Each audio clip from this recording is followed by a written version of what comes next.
So how can you speak a really different language but still be good? Thinking of my own experience, I found 3 steps. But before I dig into the steps, I want to ask you a question. Learning a foreign language is hard, right?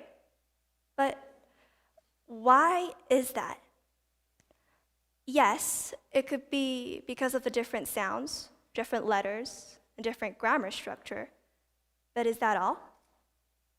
In my opinion, the biggest reason is because people are afraid to be wrong.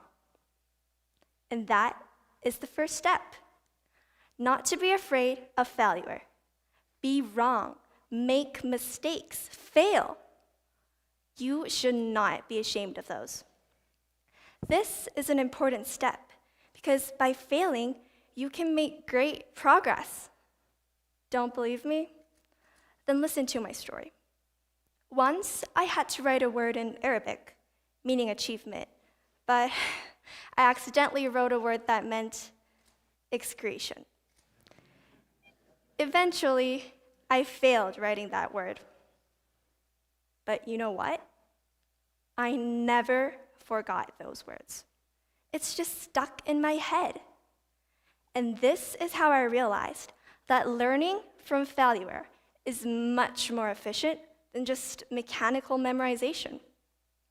Also, it's not only me that's saying this. Experts also proved this too. According to Harvard Business Review, managers in the vast majority of enterprises such as financial services, product design, hospitals, and even NASA's space shuttle program genuinely wanted their organizations learn from failure to improve future performance.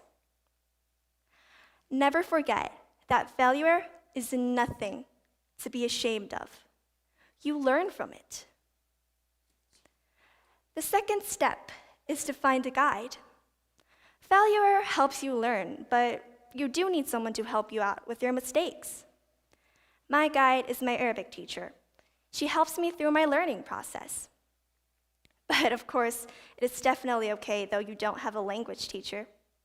Look around. People would love to teach you their native language. For example, like me. If any of you want to learn Korean, I would be more than glad to help you.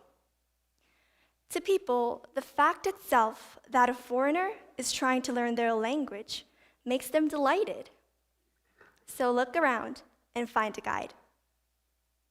Finally, the last step is to be passionate. Passion is powerful. Sometimes you might get down when you find something challenging. For example, I found it really tough to learn the 2 forms of words in Arabic, feminine and masculine. It was also hard to understand why they divided word into 2 groups. Why couldn't they just keep it the same for everyone, like other languages? But as I got to know Arabic better, some part of it just helped me understand. To me, Arabic is like a bridge that connects me with a really different culture. And I guess that is why I'm passionate about it. Just remember, when you're full of passion, there is nothing that can stop you from meeting your goal. Learning a language is difficult, but when you're not afraid to fail, find someone to help you out, and be passionate, you will be more than ready to learn or speak a foreign language. Shukran, thank you, 고맙습니다.